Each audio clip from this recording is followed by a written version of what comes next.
Okay, I'm here with my buddy Akio, who is very wary of people he doesn't know. This video, I'm going to share some tips and secrets you can use to help a dog practice approaching someone and feel more comfortable in their presence.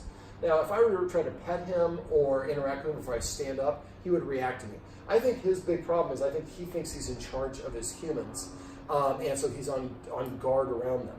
Now, this video isn't really related to that. I spent a lot of time off camera talking about the things that precipitate that.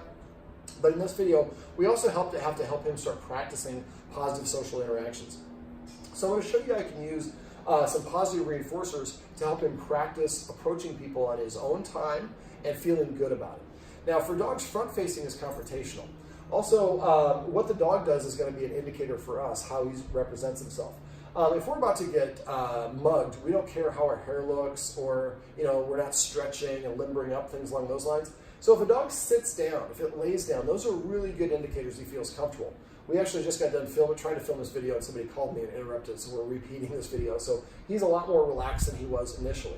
Now what I've got is a whole bunch of these these are chicken liver treats. When it comes to food, the most important thing for the dogs is smell. So make sure it has a strong aroma. These I would have the guardian smell, but she doesn't like to eat meat, so she would probably not want to do that. So what I'm going to do is I'm going to offer the treat halfway distance, or between me and him. Now you see his back legs, how he's leaning towards the treat. That lean indicates that he's not comfortable. So what I like the guardian to do is have guests come over and practice this technique, and they should just toss the treat halfway distance. Now if you notice when you watched that before a second ago, he got a little bit of a jump. That's because he has cortisol in his blood. I think that he is a little bit anxious because I'm here, but I think when he's around his guardian, he's on duty. And he's been on duty for too long. So he has cortisol in his blood, and that's why you have those little jumps. So a good indicator that he's past this is he's going to be able to hear noises and sounds and not have that flinching jump. All right, so what you want to do is I want to have you toss these and keep tossing them until he's no longer leaning towards you and he's kind of lingering like he is now. Only at that point we're going to offer a treat off to the side with the hand. Now I'm leaving my palm up and I'm holding still. Normally I would not have the person talking while he's doing that, and don't move, and don't have anybody else in the room move. I had one client where somebody in the family was not cooperating or just didn't care, and the dog is doing this, and he slammed the door right as the dog was looking off, and the dog mauled the guy's hand because he associated with that guy trying to do something. So make sure if you have somebody in the room that's not going to cooperate, don't practice this. We want to set the dog up for success. See, he's moving his mouth a little bit, another indication he's stressed. I talked about this in the last video. So if he is yawning a lot, if he's licking his lips, if he's turning his head away, or he's staring directly, he's breathing heavy, he's holding his breath, he looks really stiff. Normally I'd say if his tail is up, but doesn't have that. The ears are forward, he's baring his teeth, he's licking his lips, or I guess I said it already, but kind of baring his teeth. Those are all warning signs. He's communicating. And the guardian has done a really good job of identifying what a lot of his warning signs are. But for humans, front-facing is confrontational, sideways is approachable to dogs, and that little thing could have caused a problem. So now you see he's got a little bit of a stretch, lean, but not so bad. And so again, I'm comfortable doing this because I've been doing this, but you want to make sure he's lingering like this, he's sitting or laying down before the person starts offering the hand out. Palm up. I'm holding my hand flat and I'm not moving it afterwards. You see he's coming back for a second time. He's licking me a little bit. And that's what I want him to do, is I want him to sample me and sniff me while on his terms when he does it. And the whole point of this is he was able to come and take the treat and then move away on his own volition. And that's what we want him to do, feel empowered. Now we're using a leash here, so if he does get startled or something and he does something that backfires, the person knows that they can only have to move on the wood or wherever it is to get out of his reach.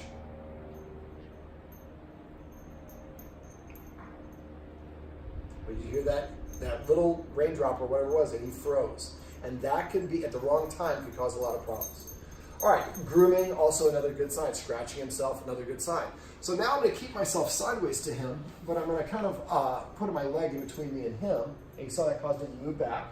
And I'm going to try to see if I can get him to take that treat off my leg. See how he started and stopped? He's indicating he's not fully comfortable, so I'm going to add a little extra incentive. I'm going to give him a little something halfway in between me and him. That wasn't a good enough throw, so let's do that. There we go. I just want to get him started, kind of get the snowball moving down the side of the mouth. Now there's quite a jackpot. I'm throwing quite a bit of them in the right place. Now I'm trying to do this in a very compressed manner. Normally this is going to be something that'll probably be a couple of visits. And so we want him to come on his own volition, but when you're doing this, do not encourage him. Don't point out where the treats are. He knows where the treats are better than we do because he can smell them there. So we want him just to feel empowered and comfortable. You can tell he's interested. He wants to get the treats.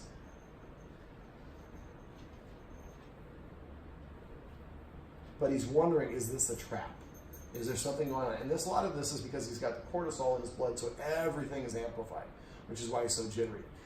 So basically what eventually we'd like to do is have some people come over and practice just sitting down. I would put a chair kind of on that side, and I would like him to be tethered. I don't think he's going to do anything, but if the person sneezes or something, that could provoke a response. We want to just make 100% sure that he's safe. What we want to do is practice being around people with nothing bad happening. And this is what we call behavior adjustment training, where we try to create a stage scenario where the dog can practice the behavior we're looking for in a way that he feels relaxed. So now that he's sat down, I can kind of lean over here and see if we can get him going a little bit further. There we go. There's one closer. See if he'll take that next one.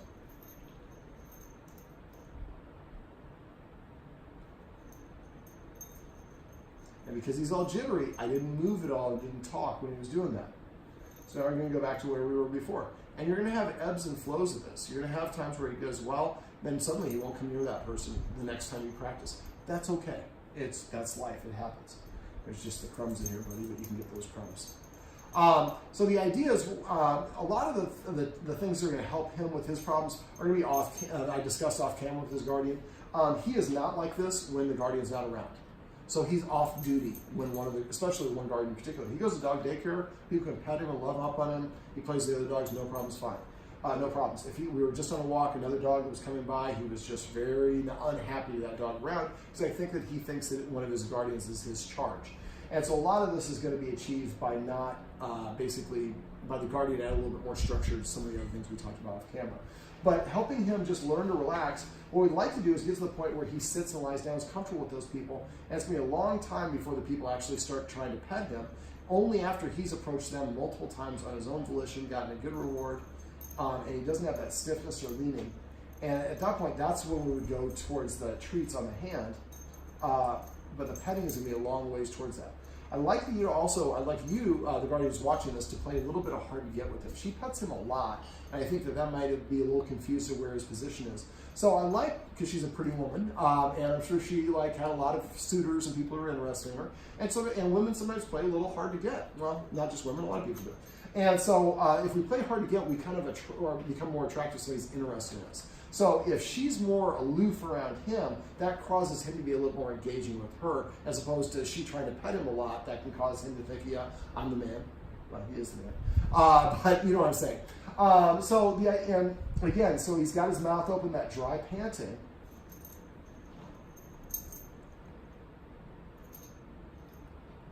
All right. Now, this is the part where I start talking about something else, and then we got a phone call. So basically, one of the things I like to do with dogs like this is I like engagement with new people.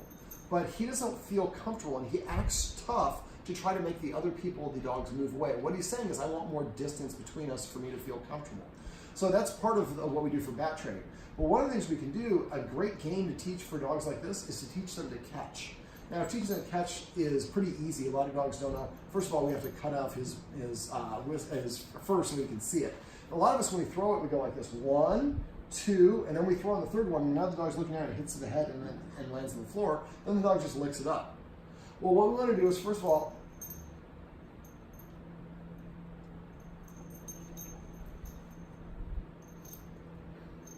that was brave. I want to reward that. That was a good interaction. We love that. So to teach a dog to catch, what we want to do is we just want to throw it on the first toss. I'll just do one here. He's not going to catch it, but so you can see. You want to try to make it such a good toss. It literally landed in his fur. It's in the fur behind your neck. You want to do it such a good toss. There it goes. It came out. Where all he has to do is open his mouth when it goes in his mouth. When it does, say the word catch. Well, most of the time at first, it's going to hit his nose and fall down. Pick it up. Have somebody sitting right next to him, one of his two primary guardians, and then give it back to the tosser. And so we toss again, and again, first try only, first motion. And after a while, he'll start opening his mouth and catching it, because that's the only way he gets the treat. Now he's going to start catching it, then you can start putting it a little bit here, so he's going to turn his head to get it, and a little bit further and further. Once you've taught your dog to catch, Now you have given your dog the ability to interact with people at a distance that it feels comfortable while receiving a positive reinforcer, and it's a game that's initiated by the guest. So the guest can come over, you can give them some of this kibble, if you like kibble, or some of these high-value training treats. It did get stuck in his fur again. That's a great coat when you can catch and keep fur, or keep treats.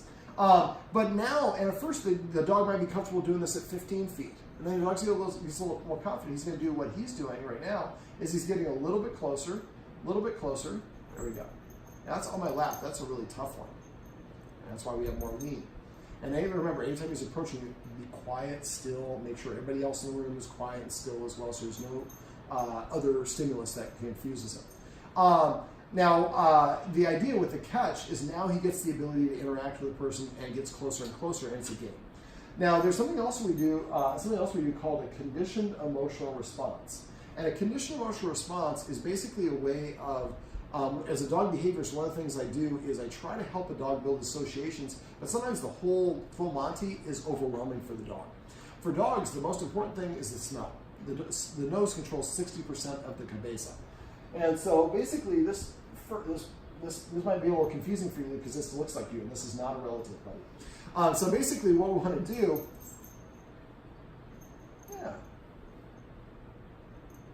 what we want to do I'm losing my train of thought.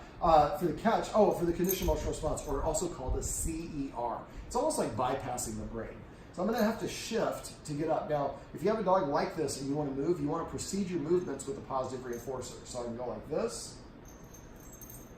And when he gets the treat, only then do I move a little bit.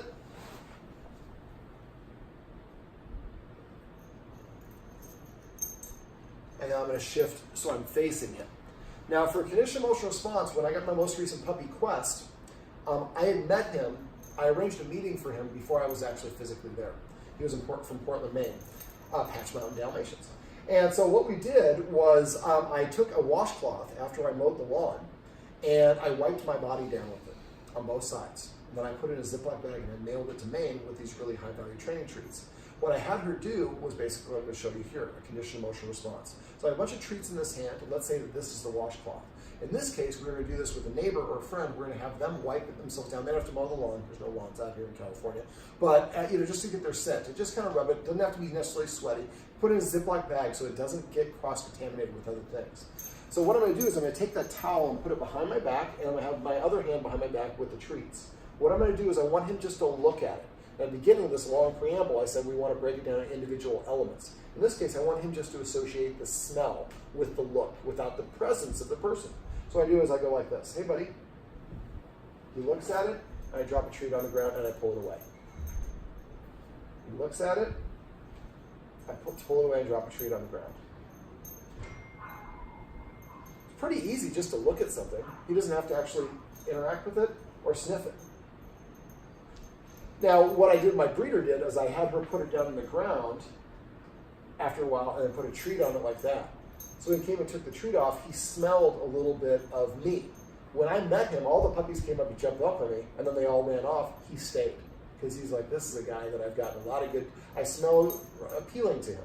So what we do is we create the introduction of the scent. So we have people that come and stay here. So if you have somebody who stays here, have them wipe themselves down, mail you that Ziploc bag. Be careful you wash your hands before you handle it. Have it in one hand, and then just do this conditional emotional response. Looks at it, treat falls from the sky. Eventually what you would do is you hold it like this, and see how he leaned towards it, and then I would give it to him, and eventually he'll touch it with his nose. And when you get to that point, that's when you start putting it on the ground, and then when he comes over and touches it, you drop a treat after the fact, or you can put a treat here to entice him to come over here to sniff it. So this way, and there we go. So now he's starting to get the smell, and the smell is associated with these tasty treats. And then when the person comes in, well, I've already smelled you and gotten it associated with treats 50 or 100 times, and you can do this and set him up for success. Now, the last little things is I recommend that when you're going to introduce him to somebody, I would have you introduce them outside. What we did, we went for a little bit of a walk, and he barked at me at first. But when we started walking, I was able to get closer and closer. At first, I was in the street, and they were on the sidewalk. And as we walked, we progressed, I got kind of more of a triangle shape, and eventually we're walking pretty much right next to each other. And he'd get, so I'm earning his trust. We're doing it outside, so there's a lot of distractions. Also, he has a lot of escape routes if he feels like he needs them, and I'm not trying to look at him, pet him, or talk to him.